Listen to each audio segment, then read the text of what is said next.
Hello student, कैसे हैं आप लोग। अभी तक 3 वीडियो यूट्यूब वाले चैनल पे हम डाल चुके हैं।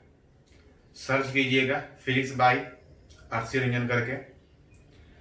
थोड़ा सा खासकर लास्ट वीडियो को बढ़िया से देखिएगा, क्योंकि आगे वाले इस चैप्टर में, ये चैप्टर थोड़ा बड़ा है, इस चैप्टर आगे पढ़ने में आपको लास्ट क्लास वाला जो वीडियो कंटिन्यूअस चार्ट डिस्ट्रीब्यूशन जो हम लोग डिस्कस किए थे, वो आपको हर जगह जरूरत पड़ेगा, खासकर इस चैप्टर में।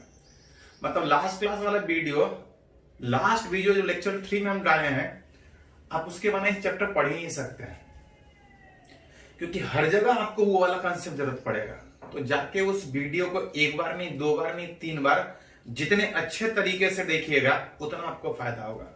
उसमें एक डीपीपी डाले थे, कुछ क्वेश्चन का सेट, उसको बनाने का कोशिश कीजिएगा। उसके कमेंट में अगर कोई क्वेश्चन अगर नहीं बन रहा होगा, उसके कमेंट में डालिएगा, जरूरत पड़ेगा तो हम डिस्कशन उसका आगे करेंगे।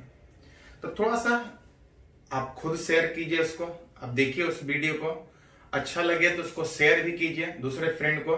खासकर लास्ट वाला वीडियो बहुत इंपॉर्टेंट है इस चैप्टर में, तो उसको जरूर सब्सक्राइब कीजिएगा, चैनल सब्सक्राइब कर लीजिएगा। थोड़ा सा अभी हम लोग का स्टार्ट है, तो हो सकता है एक्चुअली एक्सपीरियंस है क्लास में पढ़ाने का, मोबाइल देख के पढ़ाने का उतना आदत नहीं है, तो हो सकता है वीडियो में थोड़ा बहुत ऊपर नीचे हुआ होगा, तो उस चीज को इग्नोर करके आप चीजें को, उसके कंटेंट को आप गेन करने का कोशिश कीजिएगा। अगर कोई दिक्कत लगेगा तो उसके कमेंट में डालिएगा, हम उसको इंप्रूव करने का कोशिश करें।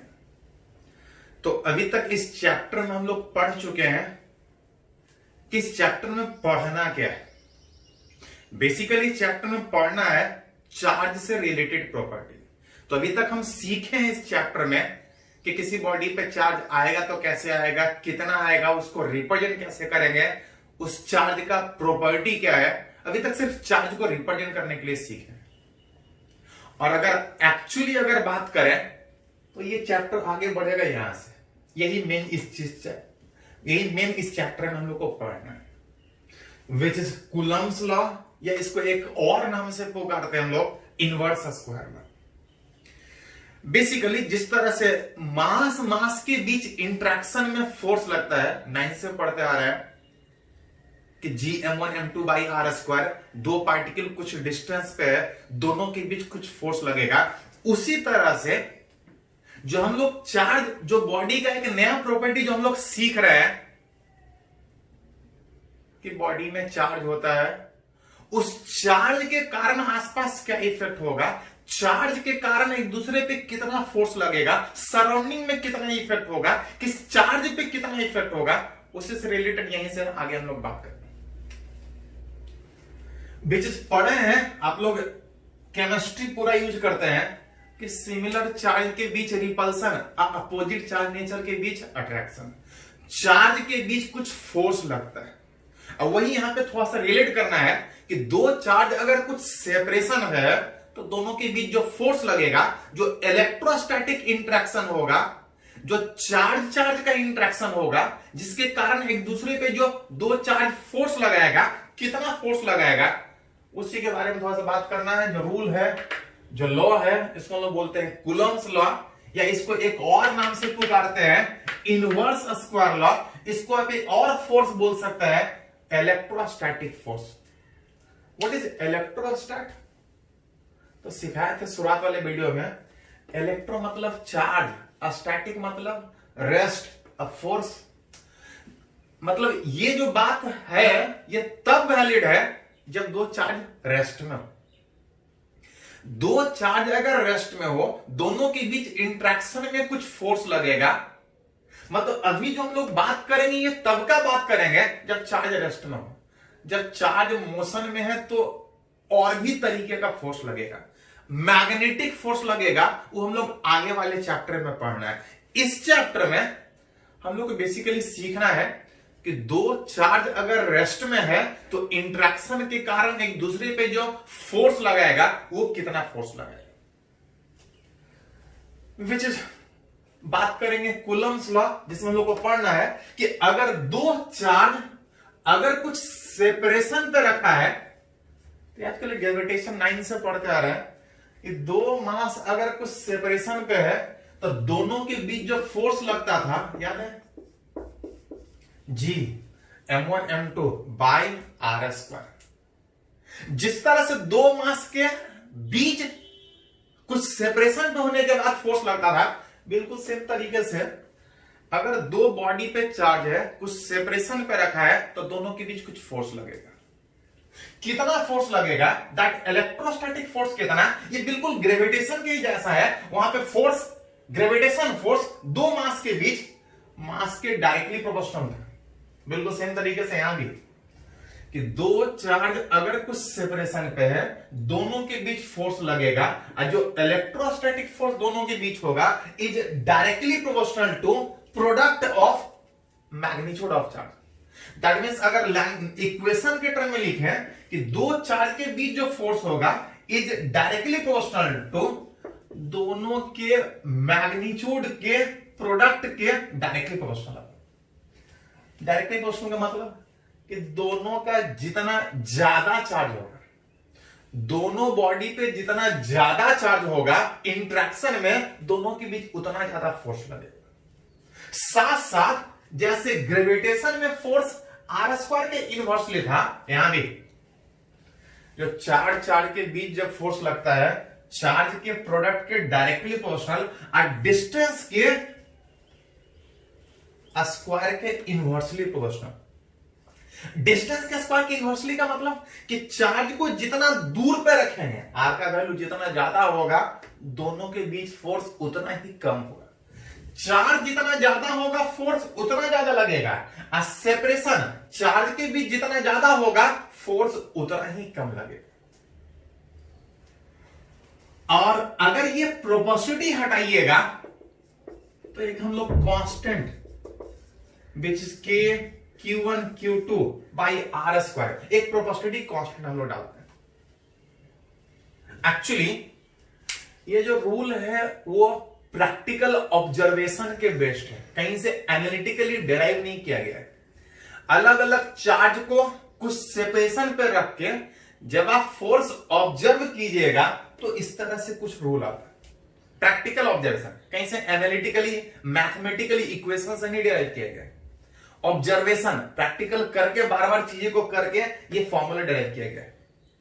इस पे तो डिपेंड करता है, साथ साथ जब इसको प्रैक्टिकली यूज करने का कोशिश कीजिएगा तो कुछ न्यूमेरिकली में अंतर आता है, और जो न्यूमेरिकली में अंतर आता है उसी को अलग से हम लोग केस से रिप्रेजेंट करते हैं। तो दो चार्ज के बीच का जो फोर्स है, चार्ज पे तो डिपेंड कर ही रहा था, जितना ज्यादा चार्ज है फोर्स दोनों के बीच उतना ज्यादा लगेगा। डिस्टेंस के स्क्वायर के इनवर्सली दो पार्टिकल जितने दूर पे ज्यादा होगा, फोर्स उतना कम लगेगा। साथ साथ ये जो प्रोपोर्शनलिटी कांस्टेंट है वो बेसिकली दो चार्ज के बीच का मीडियम बता रहा होता है। दो चार्ज एयर में रखा है, दोनों के बीच एयर है, तो दोनों के बीच कुछ और फोर्स लगेगा। दो चार्ज एयर के बजाय कोई और मीडियम है, एयर के बजाय वाटर रखा है, तो दोनों के बीच कुछ और फोर्स लगेगा। तो बेसिकली जो प्रोपोर्शनलिटी कांस्टेंट है ये बता रहा होता है कि थ्योरेटिकली और प्रैक्टिकल ऑब्जर्वेशन में जब आप थ्योरेटिकली डिफाइन कर रहे हैं, आज जब इस फॉर्मूला को प्रैक्टिकली यूज करने का कोशिश कीजिएगा, दोनों में थोड़ा सा न्यूमेरिकली अंतर आएगा, ये उस अंतर डिफरेंस को रिलेट करेगा। साथ साथ इसका वैल्यू मीडियम, दो चार्ज के बीच कौन सा मीडियम है, एयर है, वाटर है, कि कोई और ऑब्जेक्ट इसके बीच रखा है, उस पर भी डिपेंड करेगा कि दो चार्ज के बीच फोर्स कितना लगता है। अगर दो चार्ज के बीच का मीडियम अगर एयर है तो उस मीडियम में फोर्स का जो रिप्रेजेंट, फोर्स का जो वैल्यू था उस के में, उस के को हम लोग 1/4 पाई एप्सिलॉन नॉट से भी रिप्रेजेंट करते हैं, जिसका न्यूमेरिकल वैल्यू 9 × 10⁹ आता है। दैट मीन्स आप बोल सकते हैं कि दो चार्ज अगर एयर में रखा है तो दोनों के बीच का जो फोर्स है 1/4 pi epsilon naught Q1 Q2 by r square आपका कुछ इस तरह से, जहां पे एप्सिलॉन नॉट से भी उस मीडियम को बता रहा है, जरूरत पड़ने पे उस कैसे भी लिख सकते हैं। 1/4 पाई एप्सिलॉन नॉट बराबर 9 इंटू 10 टू द पावर 9 में ध्यान दीजिए थोड़ा सा विथ ये जो एक नया सिंबल है इसको हम लोग बोलते हैं एप्सिलॉन नॉट। एप्सिलॉन एक सिंबल है, जैसे अल्फा बीटा गामा आपका सिंबल था, एप्सिलॉन एक सिंबल है, साथ में एक जीरो, दैट इज पढ़ते हैं एप्सिलॉन नॉट, जिसका न्यूमेरिकल वैल्यू अगर बात कीजिएगा जो दो चार्ज के बीच का मीडियम एयर को रिप्रेजेंट कर रहा है, देख सकते हैं के बराबर 1/4 पाई एप्सिलॉन नॉट, तो एप्सिलॉन नॉट का वैल्यू यहां से नीचे लेके आइएगा तो 1/36 pi into 10 to the power 9 cross multiply करके देख सकते हैं, जिसका अप्रोक्सीमेट वैल्यू अगर बात कीजिएगा तो 8.85 इंटू 10 टू द पावर -12 आपका होगा। हाँ, रटने का जरूरत नहीं है, क्वेश्चन में आपको दिया हुआ रहेगा इस एप्सिलॉन नॉट का वैल्यू। हाँ, जनरली हम लोग एप्सिलॉन नॉट के बजाय हम लोग कैसे ही रिप्रेजेंट करते हैं, जिसका न्यूमेरिकल वैल्यू याद रखना पड़ेगा, याद हो जाएगा, एग्जांपल हम लोग करेंगे तो इसके का वैल्यू 9 इंटू 10 पावर 9 आपका होता है। दो चार्ज जब एयर में था तो दोनों के बीच कुछ और फोर्स लग रहा था, अब वही दो चार्ज अगर एयर के बजाय दो चार्ज के बीच अगर मीडियम अगर कुछ और हो, वाटर हो, तो दोनों के बीच कुछ और फोर्स लगेगा, और एयर के बजाय अगर कोई और मीडियम हो, इन अ मीडियम, दोनों के बीच अगर फोर्स का बात करें, फोर्स उस दो चार्ज के बीच किसी और मीडियम में बात करें तो के का वैल्यू जो 1/4 पाई एप्सिलॉन नॉट एयर में था, यहां पे एक एक्स्ट्रा टर्म हम लोग डालते हैं जो रिलेट कर रहा होता है कि एयर के वजह कौन सा मीडियम है, दो चार्ज के बीच वाटर रखा है कि दो चार्ज के बीच कोई वुडन ब्लॉक रखा है, कोई मेटल का पीस रखा है, वो उसको बता रहा होता है। दो चार्ज एयर में तो कुछ और फोर्स, किसी और मीडियम में तो कुछ और फोर्स। क्वेश्चन उठता है कि कुछ और क्यों, वही क्यों नहीं लग रहा है। याद कीजिए थोड़ा सा, ग्रेविटेशन 9th में पढ़े थे, दो पार्टिकल M1 M2, चाहे दोनों के बीच एयर हो या कोई भी और मीडियम हो, दोनों के बीच फोर्स उतना ही लगता है, मीडियम पे वहां पर डिपेंड नहीं करता है। लेकिन चार्ज वाले केस में दो चार्ज एयर में है तो कुछ और फोर्स लगेगा, अब दोनों के बीच मीडियम कुछ और है तो कुछ और फोर्स लगेगा। इसको हम लोग आगे वाले चैप्टर कैपेसिटर में मीडियम में किस तरह का चेंजेस होता है, क्यों मीडियम कुछ और होने के बाद फोर्स कुछ और लगता है, ये हम लोग को वहां पे पढ़ना है। तो जो चीज जहां जरूरत है वहीं पढ़ेंगे। अभी सिंपली खाली एक फॉर्मूला आप ध्यान में रखिए कि दो चार्ज एयर में है तो कुछ और फोर्स लगेगा, अगर किसी और मीडियम में है तो फोर्स कुछ और लगेगा। अब वो मीडियम कौन सा है, उसको एक नया सिंबल एप्सिलॉन आर से रिप्रेजेंट करता है। साथ साथ जो फोर्स दो चार्ज के बीच था, विच Q1 Q2 बाई RS का, यहां से अगर गौर से देखिएगा तो Q1 Q2 by 4 pi epsilon not RS पर ये एयर वाला फोर्स था। दो चार्ज जब एयर में था, जब दो चार्ज एयर के बजाय किसी और मीडियम में रखा है तो इतने वाले फैक्टर से चेंज कर रहा है, जिसको रिलेट करना हो तो बोल सकते हैं कि दो चार्ज जब एयर में रखा है तो दोनों के बीच फोर्स कुछ और लगेगा, मीडियम कुछ और है तो फोर्स कुछ और से लगेगा। फोर्स कितने फैक्टर से चेंज करेगा, इसको हम लोग एप्सिलॉन वहां पे जीरो था तो नॉट पढ़ते हैं, एप्सिलॉन आर जो बता रहा होता है कि एयर के बजाय वहां पे कौन सा मीडियम है।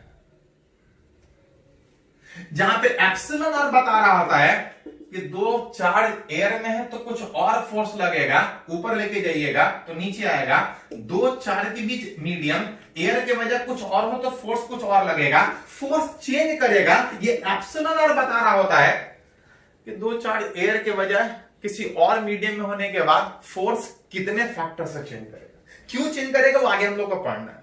अभी सिंपली खाली फॉर्मूला कि एयर में है तो कुछ और फोर्स लग रहा है, किसी और मीडियम में तो फोर्स कुछ और लग रहा है, फोर्स कुछ फैक्टर से चेंज कर रहा है, कितने फैक्टर से, तो ये बता रहा होता है कि कौन से मीडियम में बात करते हैं, जिसको हम लोग बोलते हैं relative permittivity,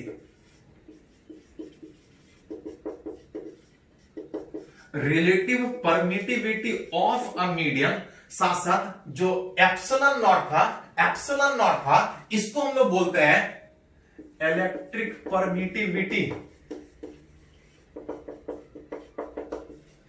electric permittivity of free medium. Free medium का मतलब एयर होता है। दो चार्ज एयर में है, force Q1 Q2 by 4 pi epsilon naught r square. किसी और मीडियम में दो चार्ज रखा है, जो फोर्स होगा Q1 Q2 by 4 pi epsilon naught into epsilon r into r square. जहां पे एप्सिलॉन r जस्ट ये रिलेट कर रहा है कि एयर के वजह दोनों के बीच मीडियम कुछ और है, तो फोर्स कितने फैक्टर से चेंज करेगा, क्यों चेंज करेगा, वो आगे वाले चैप्टर में हम लोग को पढ़ना है। अभी सिर्फ इतना, इसको थोड़ा सा नोट कर लीजिए तो आगे हम लोग बढ़ते हैं।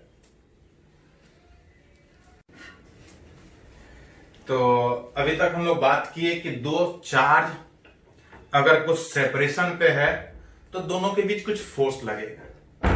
कितना फोर्स लगेगा, तो फॉर्मूला था F बराबर K Q1 Q2 by R square, जहां पे K मीडियम को बता रहा था। अगर एयर में बता रहे थे तो उस मीडियम वाले उस K को हम लोग 1 by 4 pi epsilon naught Q1 Q2 by R square लिख रहे थे। जहां पे ये मीडियम को बता रहा था कि दो चार्ज के बीच मीडियम कौन सा है, बता रहा था एप्सिलॉन नॉट कि दो चार्ज के बीच का मीडियम एयर है। बहुत बार इसका डायमेंशन पूछा जाता है। कोई भी फॉर्मूला अगर पता हो तो उसमें अगर कोई एक अगर नया टर्म है तो उसका डायमेंशन कितना है आप चाहे तो निकाल सकते हैं। जैसे इसको क्रॉस मल्टीप्लाई करके अगर इस एप्सिलॉन नॉट को अगर लिखा जाए तो यहां देख सकते हैं Q1 Q2 by 4 pi F into R square. अगर इसका डायमेंशन निकालने का बात करें तो बाकी सबका अगर डायमेंशन पता है तो लिख सकते हैं। चार्ज का डायमेंशन स्टार्टिंग वाली क्लास में लिखे थे कि चार्ज का डायमेंशन था A इंटू टी। एक और चार्ज है, इसका भी A इंटू टी। 4 पाई एक नंबर मैथमेटिकल टर्म है, इसका कोई डायमेंशन नहीं होगा। डायमेंशन होता है फिजिकल टर्म का। 4 पाई नंबर, इसका कोई डायमेंशन नहीं। फोर्स F दो चार आपको याद रखना पड़ेगा क्योंकि आजकल हर एग्जाम में पूछता है डायमेंशन। फोर्स का डायमेंशन ml t का पावर -2 और r दो पार्टिकल के बीच सेपरेशन रिलेट कर रहा था। r स्क्वायर मतलब l स्क्वायर। सारे को थोड़ा सा अगर अरेंज कीजिएगा तो आप लिख सकते हैं m ऊपर जाएगा m-1 l स्क्वायर और l का पावर 3 ऊपर लेके जाइएगा तो l का पावर -3। एक a यहां है, एक ये यहां है, दैट इज a का पावर -2। t को अरेंज कीजिएगा तो t का पावर 2 पहले से था, -2 और ऊपर जाएगा तो t का पावर +4। डायमेंशन आप लिख सकते। और अगर किसी का डायमेंशन पता है तो यूनिट भी लिख सकते हैं। यहां से तो यूनिट लिख ही सकते हैं, लेकिन बहुत बार याद कीजिए थोड़ा सा, अगर किसी इक्वेशन में अगर फोर्स हो तो हम लोग डायरेक्ट इक्वेशन से ही, रिलेशन से ही यूनिट लिखते हैं। इसका अगर यूनिट का बात कीजिएगा, चार्ज कूलम है, चार्ज कूलम है, इसको लिखिएगा तो कूलम कूलम कूलम स्क्वायर।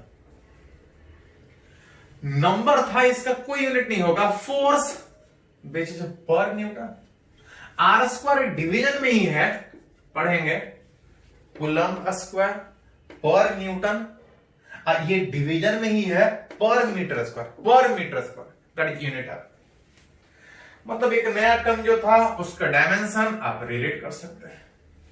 साथ में ऑल्सो पढ़े थे कि दो चार्ज एयर में है तो कुछ और फोर्स लगेगा, अगर मीडियम कुछ और हो तो कुछ और फोर्स लगेगा। किसी और मीडियम में फोर्स चेंज करता था कितने से, तो उसको हम लोग एप्सिलॉन आर से लिखते थे। कभी कभी इसका भी डायमेंशन पूछा जाएगा। डिफाइन अभी जस्ट किए थे कि ये बता रहा होता है कि दो चार्ज एयर में है तब कितना फोर्स लगेगा, वही दो चार्ज एयर के बजाय अगर दोनों के बीच मीडियम कुछ और हो तब कितना फोर्स लगेगा। ये बेसिकली दोनों मीडियम में फोर्स कितने फैक्टर से चेंज कर रहा है उसको रिलेट करता है। अगर इसका डायमेंशन का बात कीजिएगा तो दोनों एक तरह का फोर्स ही है, सारे फोर्स का डायमेंशन एक ही होगा, ये बेसिकली डायमेंशन लेस होगा, डायमेंशन लेस होगा। तो अभी तक हम लोग बात किए कि दो चार के बीच का फोर्स कितना लगेगा, कौन से फॉर्मूला से, उस फॉर्मूला में कौन कौन सा फैक्टर था, वो क्या बता रहा था, उसको थोड़ा सा और आगे अगर बात करें कि जो फोर्स लग रहा है वो किस तरह से फोर्स लगेगा, कैसा बिहेव करेगा, क्या क्या प्रॉपर्टीज उसका है, उस कूलम्ब फोर्स का, उसके बारे में बात करें। एक करके अगर बात करें तो सबसे पहला कि दो चार के बीच जो Q1 Q2 by r square लग रहा है, इट इज वैलिड फॉर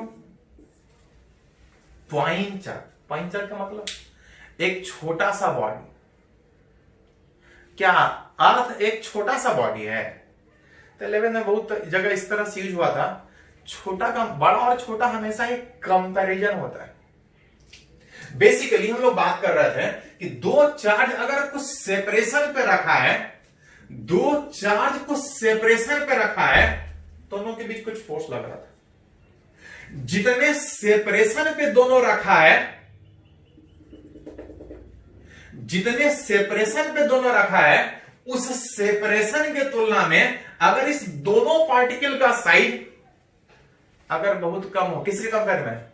दोनों के बीच सेपरेशन के कंपेयर में अगर इसका साइज अगर बहुत कम हो तो हम इसको बोल सकते हैं कि ये एक पॉइंट मास है। जैसे अर्थ बहुत छोटा है कि बड़ा? तो है बहुत बड़ा।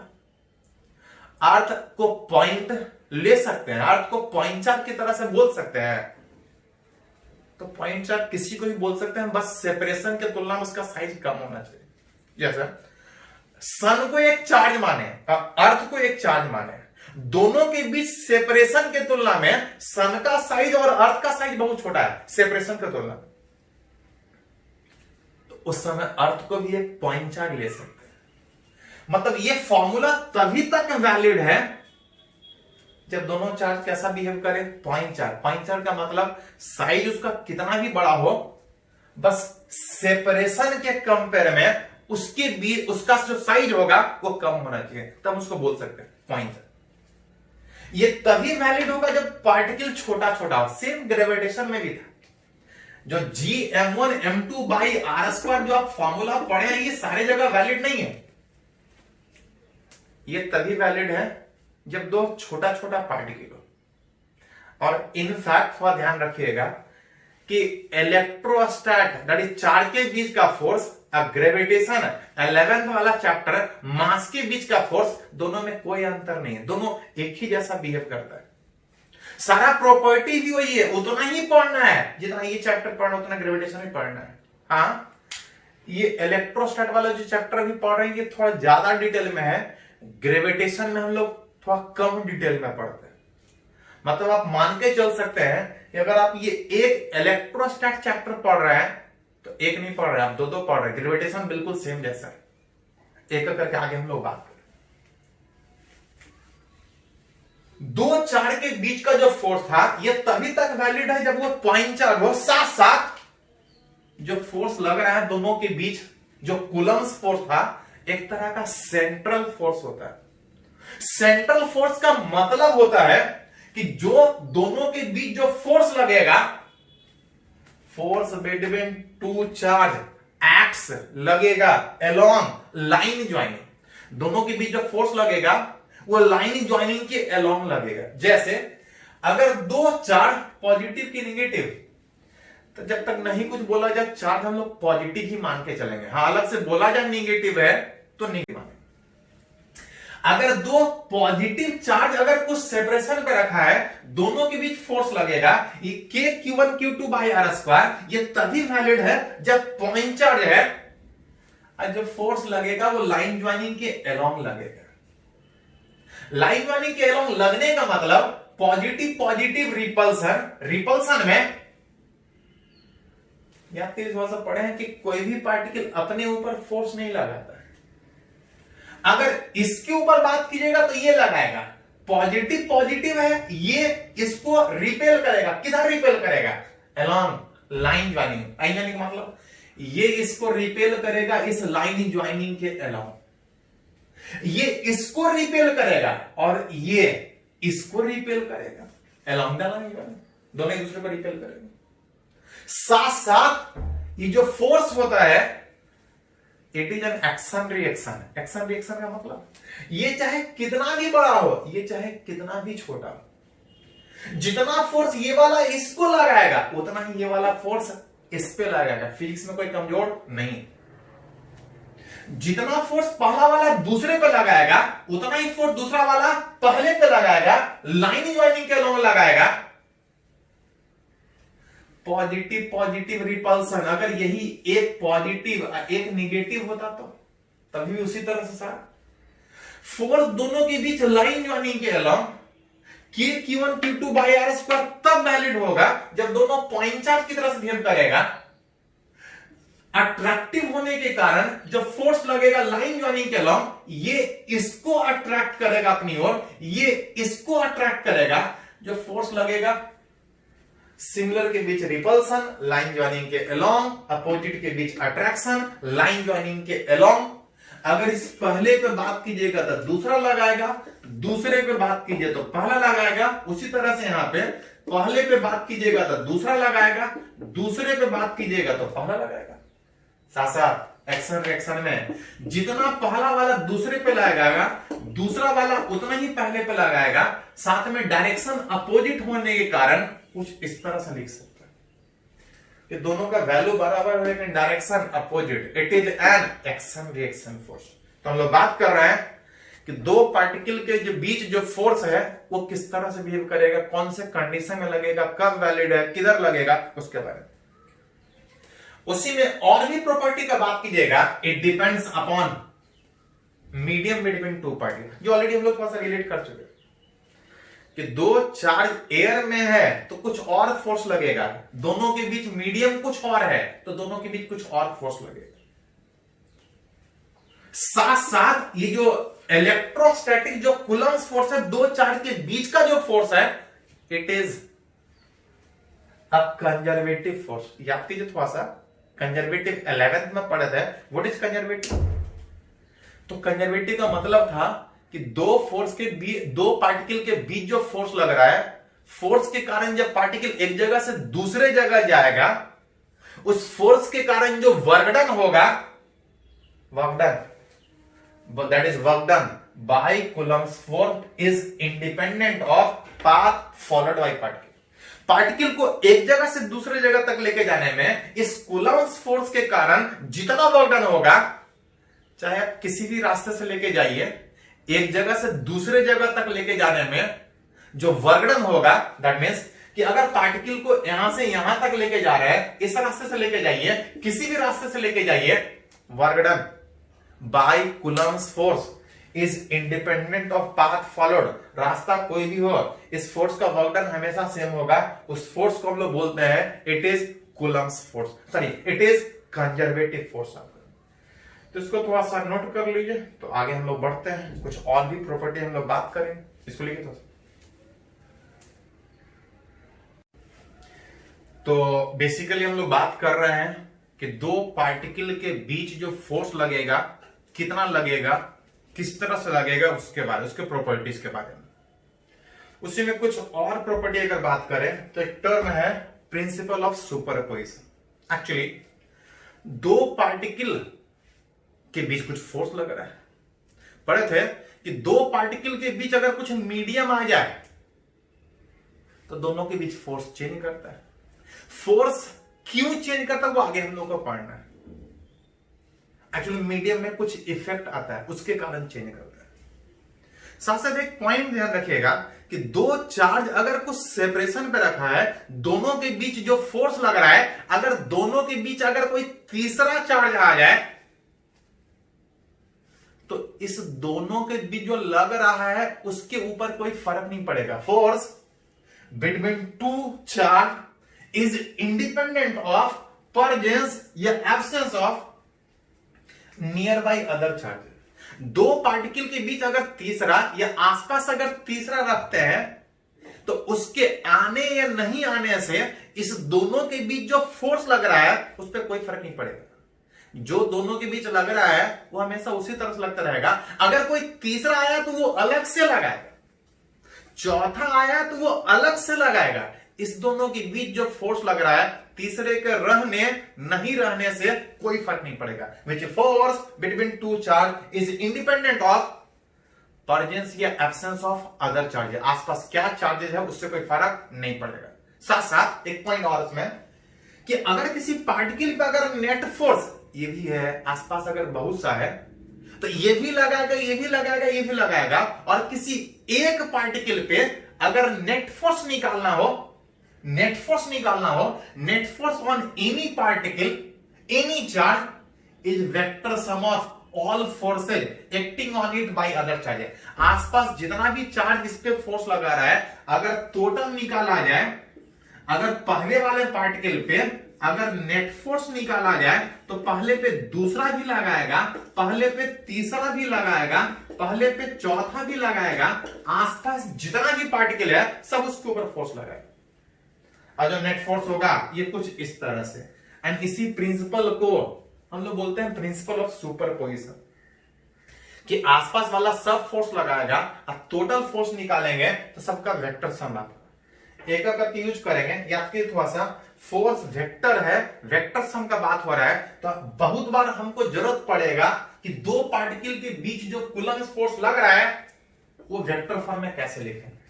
हम लोग जो अभी पढ़े थे Q1 Q2 by r square, ये उस फोर्स का मैग्नीट्यूड खाली बता रहा है। हाँ, उसका डायरेक्शन भी सीखे कि लाइन ज्वाइनिंग के अलॉन्ग लगता है, अट्रैक्टिव लगेगा, रिपल्सिव लगेगा, वो सीखे, लेकिन जरूरत पड़ेगा थोड़ा सा हमको वेक्टर फॉर्म में लिखने का। तो उसी को थोड़ा सा रिलेट करेंगे कि दो पार्टिकल के बीच जो फोर्स लग रहा है वो वेक्टर फॉर्म में कैसे लिखें। जैसे मान लेते हैं कि Q1 Q2 कहीं दो चार्ज रखा है, कहीं रखा है तो इसका कुछ कोऑर्डिनेट होगा, इसका कुछ x कोऑर्डिनेट होगा, इसका कुछ y कोऑर्डिनेट होगा, इसका कुछ z कोऑर्डिनेट। उसी तरह से दूसरा कोई चार्ज कहीं रखा है तो इसका भी कुछ x कोऑर्डिनेट, y कोऑर्डिनेट, आपको z कोऑर्डिनेट हो। अगर किसी पॉइंट का अगर कोऑर्डिनेट पता हो तो उसको हम वेक्टर में लिख सकते हैं कि पहला वाला कहां पे है, दूसरा वाला कहां पे है। हमको चाहिए दोनों के बीच का फोर्स। फोर्स पहला पे निकालना चाहते हैं दूसरे के कारण, या दूसरे पे निकालना चाहते हैं पहले के कारण। बाई मैग्नीट्यूड सेम होगा, लेकिन हां पता है कि डायरेक्शन वाइज अपोजिट होगा, बाई मैग्नीट्यूड से मत होगा। ये मतलब एक पे निकल गया तो दूसरे पे निकल जाएगा। चलिए किसी एक पे फोर्स निकालने का बात करते हैं, या पहले वेक्टर फॉर्म में लिखते हैं तब हम किसी एक पे बात करेंगे। दोनों के बीच अगर फोर्स बाय वेक्टर फॉर्म में लिखने का बात कीजिएगा तो उसका कुछ मैग्नीट्यूड होगा और साथ में डायरेक्शन। डायरेक्शन किधर? दोनों के लाइन ज्वाइनिंग के एलोंग, मतलब इस आर के एलोंग आप बोल सकते हैं, इस लाइन ज्वाइनिंग के।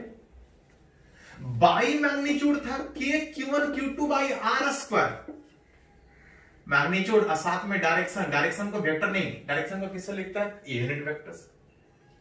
ये मैग्नीट्यूड था, साथ में डायरेक्शन विच यूनिट वेक्टर से। जिसको जरूरत पड़ने पे वेक्टर फॉर्म में अगर लिखा जाए तो कुछ वेक्टर मैग्नीट्यूड होगा, साथ में डायरेक्शन का भी बात होगा। ओवरऑल अगर अरेंज कीजिएगा तो Q1 Q2 by r cube into which vector r, ये हो गया दोनों के बीच का फोर्स वेक्टर फॉर्म में। जहां पे आर अगर रिलेट कीजिएगा तो आर क्या था? दोनों के बीच का फोर्स डिपेंड, आप पहले पे निकाल रहे हैं या दूसरे पे निकाल रहे हैं। जैसे अगर आप पहले पे निकालिएगा अगर पहले पे निकालेगा तो दूसरा लगाएगा। तो Q1 Q2 by r square में आर का वैल्यू कौन सा होगा? तो आर का वैल्यू अगर बात कीजिएगा तो पहले पे दूसरे के कारण तो R12, इसका मैग्नीट्यूड का पावर 3, अब वेक्टर फॉर्म में लिखिएगा तो R12। अगर दूसरे पे लिखिएगा तो उसी तरह से लिखना पड़ेगा, वेयर विथ याद कीजिए पोजीशन वेक्टर आप सीखे थे 11th में कि r12 अगर वेक्टर फॉर्म में लिखाना है तो r2 माइनस r1। याद कीजिए थोड़ा सा कि अगर वेक्टर में ए बी वेक्टर लिखते हैं, वेक्टर फॉर्म में ए बी वेक्टर लिखते हैं तो बी का पोजीशन पहले आता है और ए का पोजीशन बाद में आता है। बिल्कुल सेम तरीके से r12 अगर पोजीशन के बीच अगर निकाले, दोनों के बीच अगर निकाले तो ये 2 का पोजीशन पहले आएगा और पहले का पोजीशन बाद में आएगा। जहां पे अगर इस दूसरे का अगर पोजीशन का बात करें तो कोऑर्डिनेट पता है तो वेक्टर फॉर्म में लिख सकते हैं। तो जरूरत पड़े तो दो पार्टिकल के बीच का फोर्स आप जरूरत पड़े तो वेक्टर फॉर्म में लिख सकते हैं। अगर खाली मैग्नीट्यूड का जरूरत पड़ा तो कोई ज्यादा झंझट है ही नहीं, आसानी से निकाल सकते हैं। इसको पहले लिखे तो आगे बढ़ते हैं। तो अभी हम लोग बात कर रहे हैं फोर्स वेक्टर फॉर्म में जो कैसे लिखते हैं। थोड़ा सा न्यूमेरिकली उसको यूज करेंगे, कुछ एग्जांपल के थ्रू सीखेंगे। जैसे कि एग्जांपल कंसीडर करते हैं, बोल रहा है कि दो चार्ज Q1 Q2 दो पॉइंट वेक्टर फॉर्म में दिया है, कोऑर्डिनेट फॉर्म में दिया है, कहीं रखा है। एक चार्ज बोल रहा है Q1 ए वाले पॉइंट पर रखा है, दूसरा पॉइंट Q2 बी वाले पॉइंट पर रखा है। जहां पे पहले पॉइंट का कोऑर्डिनेट दिया है 2, 3, 1 और दूसरे पॉइंट का कोऑर्डिनेट दिया है 3, 1, -1।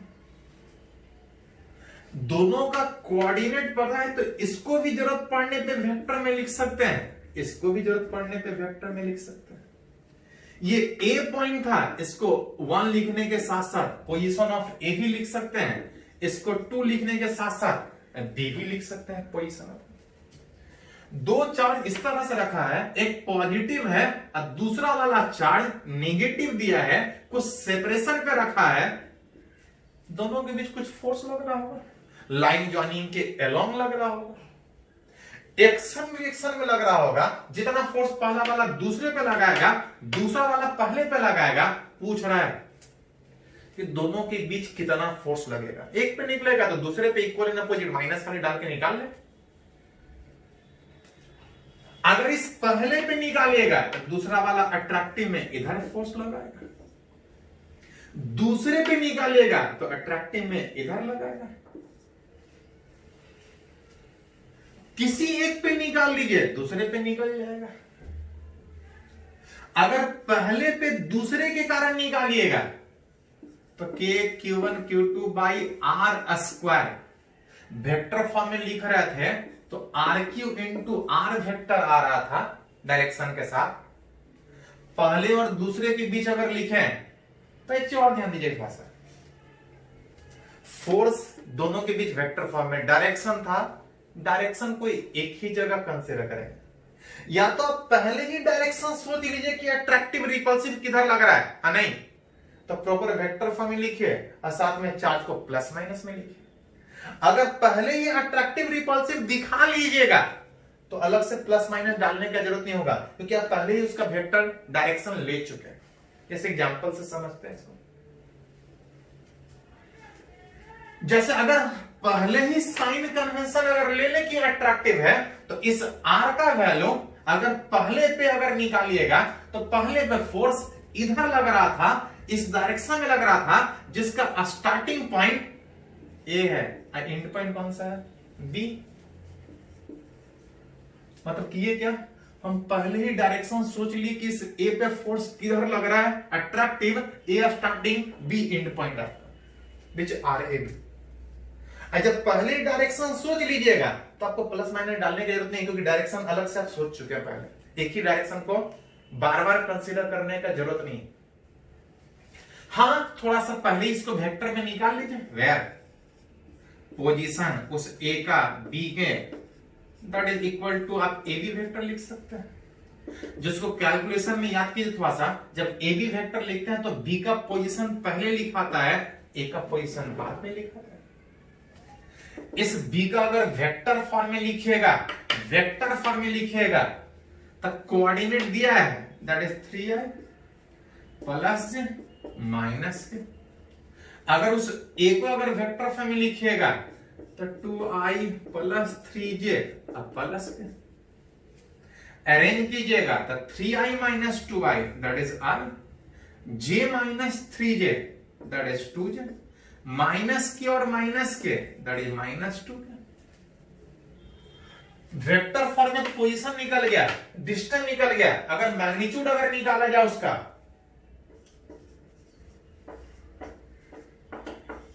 तो वेक्टर फॉर्म पता निकाल सकते हैं।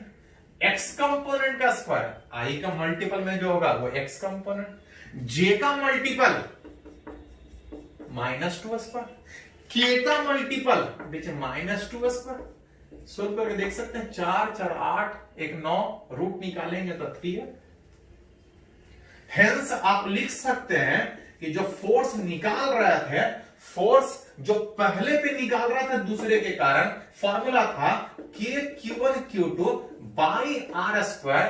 आर स्क्वायर में वो पोजीशन दोनों के बीच वाला कुछ इस तरह से, यहां से K का वैल्यू जब तक नहीं कुछ बोला जाए, दो चार्ज के बीच का जो मीडियम कंसीडर करेंगे वो एयर, दो चार्ज के बीच मीडियम एयर, अगर कुछ और बोलेगा तो और सोचेगा। जब एयर था तो K सीधा 9 × 10⁹ K Q1 पहला वाला चार्ज कितना था तो दिया है 10 माइक्रोकूलम, 10 × 10⁻⁻6। Q2 दूसरा वाला चार्ज कितना दिया तो दूसरा वाला -30। लेकिन याद भी थोड़े पहले समझाए थे कि डायरेक्शन आप पहले ही कंसीडर कर चुके हैं तो बार बार प्लस माइनस डालने की जरूरत नहीं है, वो हो गया। साथ में वेक्टर, इसको ऐसे भी रहने देते हैं, बाद में लिख लेंगे। इसका मैग्नीट्यूड तो निकाला मत, इसका मैग्नीट्यूड अरेंज कीजिएगा तो ये 9 और ये 3 कट जाएगा, पूरा कट जाएगा। जो बचेगा 10⁹ इंटू 10 इंटू 10⁻³ 6, ये 3 कटने के बाद आ रहा था 10 इंटू 10⁻⁻6। अब इसको रहने दे, सारे को अगर अरेंज कीजिएगा तो -6 -12, अब प्लस में 11 है, 10⁻⁻1। इसको अगर वेक्टर में लिखिएगा तो i -2j -2, प्रॉपर यूज कीजिएगा तो आ जाएगा 0.1i, 0.2j -0.2 के, दैट इज फोर्स उस पहले के ऊपर, किसके कारण दूसरे के कारण। उल्टा अगर दूसरे पे पूछता तो उतना ही लगेगा, बस खाली अपोजिट डायरेक्शन में, that is -0.1i plus 0.2j plus 0.2 के, ठीक उसके ठीक अपोजिट डायरेक्शन। तो वेक्टर फॉर्म में फॉर्मूला जो पढ़े थे, थोड़ा सा डायरेक्शन में खाली ध्यान रखना है कि अगर यहां डायरेक्शन लेते हैं तो यहां पे अलग से दिखाने की जरूरत नहीं है। सीधा यूज करने में आपको कंफ्यूजन हो सकता है, इसलिए पहले डायरेक्शन सोच लीजिए कि कोई कंफ्यूजन ना। चलिए इसको नोट करते हैं, तो कुछ और नोट कीजिए, इसको कुछ और एग्जांपल इस तरह से देखते हैं। तो हम लोग सीख रहे हैं एग्जांपल कुछ उस कूलम्ब्स फोर्स पे। कुछ और अगर एग्जांपल का बात करें तो यहां पे एक एग्जांपल है, पूछ रहा है find the minimum force between two charge, दो चार्ज कुछ सेपरेशन पे रखा है। पूछा जा रहा है कि अगर दो चार्ज अगर 1 मीटर के सेपरेशन पे रखा है तो दोनों के बीच मिनिमम कितना फोर्स लगेगा।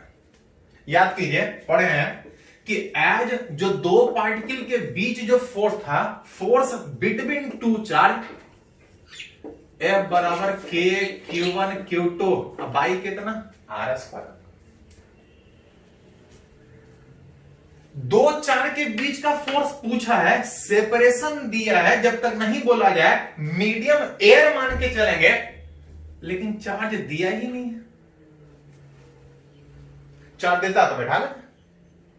हाँ, पूछा है मिनिमम फोर्स, तो आप सोच सकते हैं कि फोर्स मिनिमम होगा, आर दे दिया है, मीडियम नहीं कुछ बोला जाए तो एयर पता है, फोर्स मिनिमम होगा व्हेन जो चार्ज नहीं दिया है, दोनों के बीच मिनिमम फोर्स लगेगा। जब आप बोल सकते हैं कि दोनों के बीच जो फोर्स लगेगा वो मिनिमम लगेगा जब चार्ज मिनिमम। अब मिनिमम किसी बॉडी पे कितना चार्ज हो सकता है, तो किसी पार्टिकल पे जो मिनिमम फोर्स लग सकता है, जो मिनिमम चार्ज हो सकता है, पढ़त है कि चार्ज आता है इलेक्ट्रॉन के निकलने या जोड़ने के कारण। और मिनिमम किसी बॉडी पे चार्ज कितने के बराबर हो सकता है? 1 इलेक्ट्रॉन के बराबर। 1 इलेक्ट्रॉन से कम चार्ज, क्योंकि 1 इलेक्ट्रॉन से कम निकल ही नहीं सकता है, तो 1 इलेक्ट्रॉन से कम चार्ज हो भी नहीं सकता है। हेंस अगर पूछा जाए कि दोनों के बीच मिनिमम फोर्स कितना लगेगा, तो K Q1 Q2 में आप बोल सकते हैं चार्ज E है। ओवरऑल अगर अरेंज कीजिएगा तो आ जाएगा K E square by R square. K का वैल्यू जब तक नहीं कुछ बोला जाए मीडियम एयर मान के चलेंगे, 9 into 10 to the power 9। E square that is 1.6 into 10 to the power minus 19 का होल स्क्वायर। R सेपरेशन, तो ये तो वही भी है। थोड़ा सा अरेंज कीजिएगा, 9 को रहने देते हैं, 1.6 स्क्वायर दैट इज 2.56।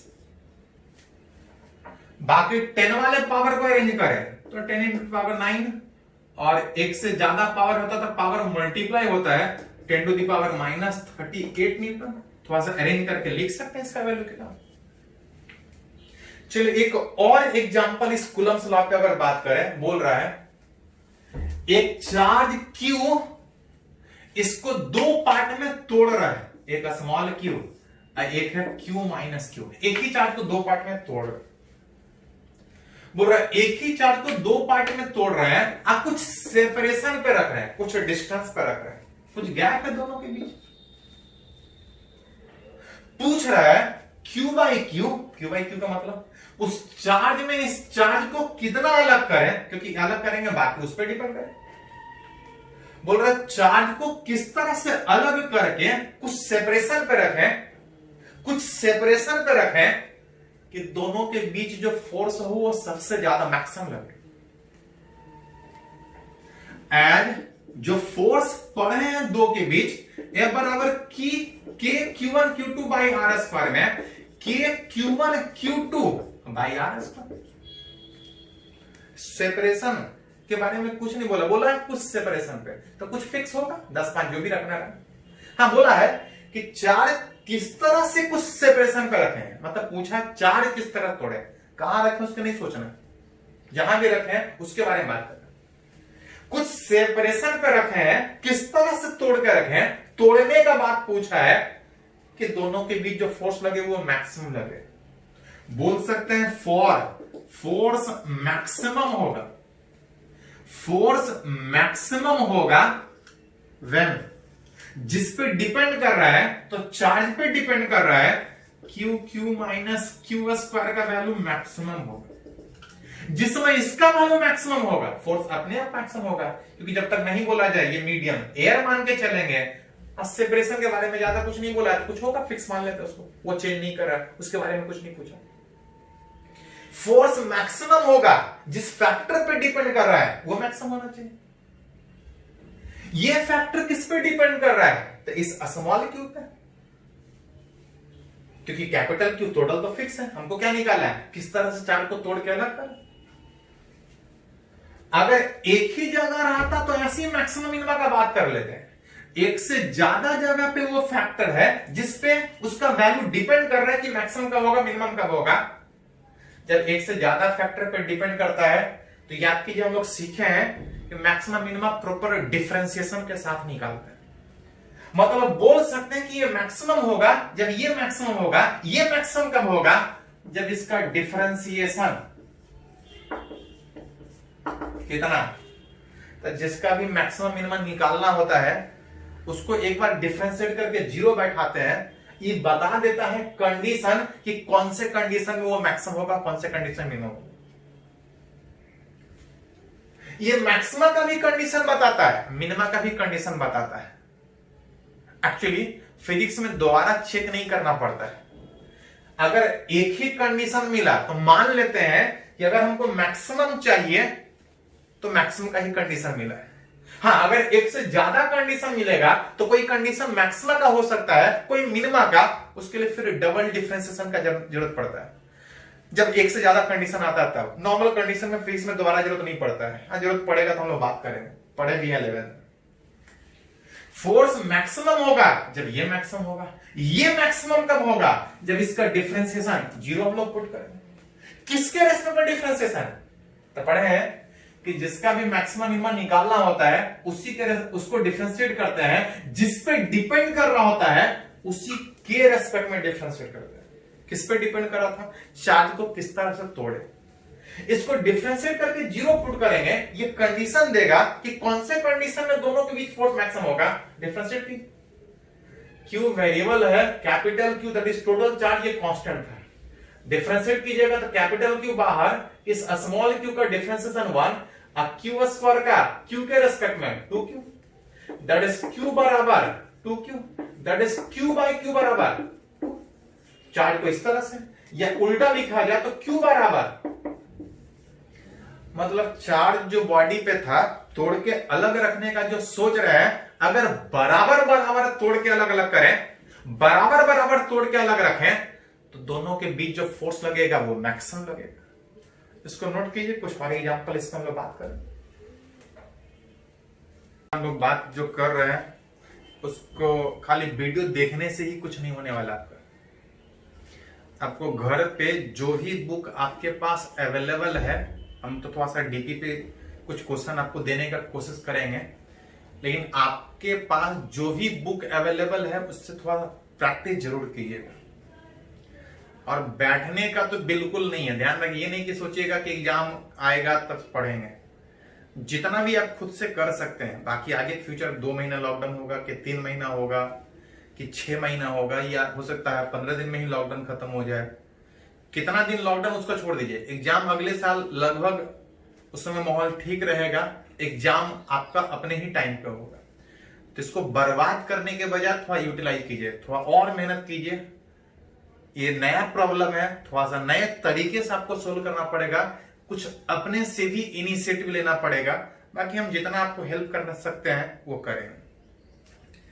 चलिए कुछ एग्जांपल और उस पर सीखते हैं जो हम लोग सीख रहे थे। जैसे बोल रहा है कि दोनों नीट में क्वेश्चन पूछा है, बोल रहा है कि दो पॉजिटिव आयन, दो पॉजिटिव, एक ध्यान रखिए थोड़ा सा, ये नहीं कि नीट में पूछा है तो नीट के लिए है, जेईई मेन में भी स्टैंडर्ड उसी तरह का रहता है। हाँ, एडवांस के लिए थोड़ा सा कुछ अलग भी आपको देखना पड़ेगा, तो दोनों के लिए जरूरी, जेईई मेन वाला भी और नीट वाला भी। बोल रहा है 2 positive ion, 2 positive charge, each carrying a charge Q, 2 particle दोनों पे चार्ज क्यू ही दिया, आर सेपरेटेड बाय गैप दिया है डी, दोनों के बीच सेपरेशन डी दिया।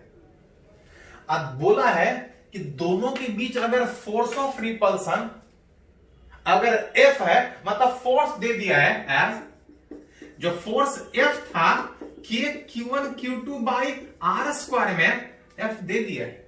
हाँ, Q1 Q2 में इस Q का वैल्यू सेम दिया है, सेपरेशन D बोला, तो पूछा क्या है, फोर्स दे दिया।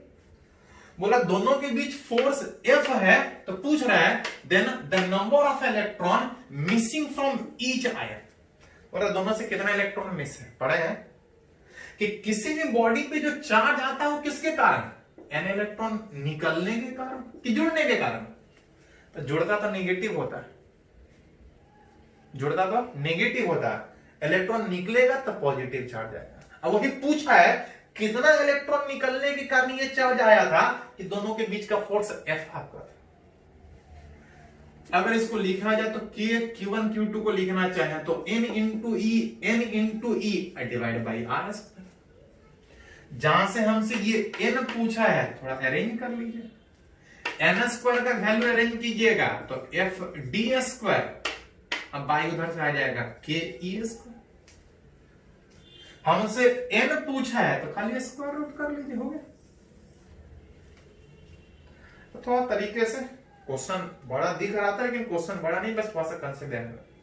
एक और नीट का ही क्वेश्चन है, थोड़ा बड़ा दिख रहा है लेकिन ये भी छोटा ही है, बढ़िया से थोड़ा सा देखिएगा। बोल रहा है suppose the charge of a proton and electron, proton और इलेक्ट्रॉन पे सेम चार्ज के अलग अलग चार्ज, तो प्रोटॉन और इलेक्ट्रॉन पे जब तक नहीं कुछ बोला जाए, नहीं कुछ बोला जाए, प्रोटॉन इलेक्ट्रॉन पे सेम ही होता है। बस अंतर क्या है, एक पे पॉजिटिव है एक पे निगेटिव। लेकिन यहां बोला है suppose charge of a proton and electron differ slightly. बोल रहा प्रोटॉन इलेक्ट्रॉन जो हम लोग सेम पढ़े हैं सेम होता है, लेकिन बोल रहा अगर हाइपोथेटिकली अगर कंसिडर करें कि दोनों में हल्का सा अंतर है, प्रोटॉन का चार्ज कुछ और इलेक्ट्रॉन का चार्ज कुछ और, and one of them have minus e and other is e plus delta e. Minus e का मतलब ये इलेक्ट्रॉन पे होगा, e plus delta e that is positive में दिखा रहा है, मतलब ये प्रोटॉन का चार्ज दोनों पे सेम होता था, माइनस ई प्लस ई, थोड़ा सा चेंज किया कि इलेक्ट्रॉन पे माइनस ई, अब प्रोटॉन पे थोड़ा सा इलेक्ट्रॉन से अलग, प्लस में है लेकिन अलग। अब तो बोल रहा है if the net of electrostatic and gravitational force between to hydrogen atom, बोल रहा है दो हाइड्रोजन एटम कुछ सेपरेशन पे, कितने सेपरेशन पे, डी सेपरेशन। हाइड्रोजन एटम पड़े हैं जिसमें एक प्रोटॉन और एक इलेक्ट्रॉन होता है, एक प्रोटॉन एक इलेक्ट्रॉन होता तो इस पे कोई चार्ज नहीं होता। बोला है एक प्रोटॉन इलेक्ट्रॉन है लेकिन थोड़ा सा अंतर क्या है, तो प्रोटॉन का चार्ज कुछ और इलेक्ट्रॉन का चार्ज कुछ और, मतलब इसके ऊपर नेट चार्ज कितना होगा, तो एक प्रोटॉन वाला ई प्लस डेल्टा ई, इलेक्ट्रॉन वाला माइनस में, दैट इज इस पे कितना चार्ज हो गया, तो नहीं कुछ बोलता था न्यूट्रल होता है, एक पॉजिटिव एक प्रोटॉन एक इलेक्ट्रॉन, लेकिन बोला है प्रोटॉन इलेक्ट्रॉन का चार्ज अलग अलग है। अब उतना ही ये भी है, इसके ऊपर भी उतना ही चार्ज है। बोल रहा है दो हाइड्रोजन एटम कुछ सेपरेशन पे रखा है, हाइड्रोजन एटम में जो प्रोटॉन इलेक्ट्रॉन था जितना पॉजिटिव उतना नेगेटिव होता तो न्यूट्रल होता, लेकिन बोला है दोनों में स्लाइटली डिफरेंस है, कुछ गैप पे रखा है, अतः पूछ रहा है कि दोनों के बीच का चार्ज का अंतर, फाइंड द ऑर्डर, उसका वैल्यू, उसका पावर 10 के पावर में पूछा है कि दोनों के बीच का चार्ज कितना अंतर हो, सच दैट कि जो दो हाइड्रोजन एटम रखा है, नेट अगर बात करें दोनों के बीच इलेक्ट्रोस्टैटिक का ग्रेविटेशन पढ़े नहीं से पढ़ते आ रहे हैं, Gm1m2 by r²। बोल रहा है कि दोनों के बीच जो फोर्स स्लाइटली जो डिफर कर रहा है, वो स्लाइटली कितना डिफर कर रहा है, कब, जब दो हाइड्रोजन एटम के बीच इलेक्ट्रोस्टैटिक, तो ये plus repulsion, electrostatic repulsion gravitation, तो इट इज ऑलवेज अट्रैक्शन। पूछ रहा है कि दोनों के बीच कितना चार्ज में अंतर हो, कि दो हाइड्रोजन के एटम के बीच जो इलेक्ट्रोस्टैटिक रिपल्सन है और जो ग्रेविटेशन अट्रैक्शन है एक दूसरे को बैलेंस करें, विच नेट फोर्स 0 आपका गिवन दिया है। दोनों के बीच जो इलेक्ट्रोस्टैटिक और दोनों के बीच जो ग्रेविटेशन फोर्स है वो एक दूसरे को बैलेंस करना चाहिए। इलेक्ट्रोस्टैटिक कितना, तो के Q1 Q2, तो Q1 Q2 दिया, डेल्टा ई पहले पे भी दूसरे पे भी, r² यहां पे, ग्रेविटेशन में कितना Gm1m2, इस हाइड्रोजन का मास वो दे दिया हाइड्रोजन एटम का मास, Gm1m2 बाई r², हट गया। ये डेल्टा ई पूछा है, डेल्टा ई का स्क्वायर है, स्क्वायर कीजिएगा इधर अंडर रूट आ जाएगा, हटाएगा तो ये के नीचे आएगा, जी बाई के, और मास ऑफ हाइड्रोजन 2 था, अगर रूट से बाहर निकाल दिया जाए तो यहां से आप निकाल सकते हैं। जहां पे ग्रेविटेशन का वैल्यू, ग्रेविटेशन कांस्टेंट का वैल्यू आपको याद होगा, पढ़े हैं, कितना था, लिखे, थोड़ा सा जगह है मेरे पास, थोड़ा सा gravitation constant 6.67 into 10 to power -7, के का वैल्यू 9 इंटू 10 टू पावर 9 इंटू इस मास ऑफ हाइड्रोजन एटम का वैल्यू तो दिया है 1.67 गुना 10 का पावर -27। यहां से खाली 10 का पावर आपको निकालना पड़ेगा कि ये कितना। तो क्वेश्चन लेंथी दिख रहा था, लेकिन क्वेश्चन लेंथी नहीं, थोड़ा सा लैंग्वेज आपको पकड़ना है। नीट में पूछा था, लेकिन ऐसा नहीं कि जेईई मेन में नहीं पूछ सकता है, लैंग्वेज थोड़ा हार्ड है लेकिन क्वेश्चन आसान है। चलिए इसको नोट कीजिए, थोड़ा सा आगे बढ़िए।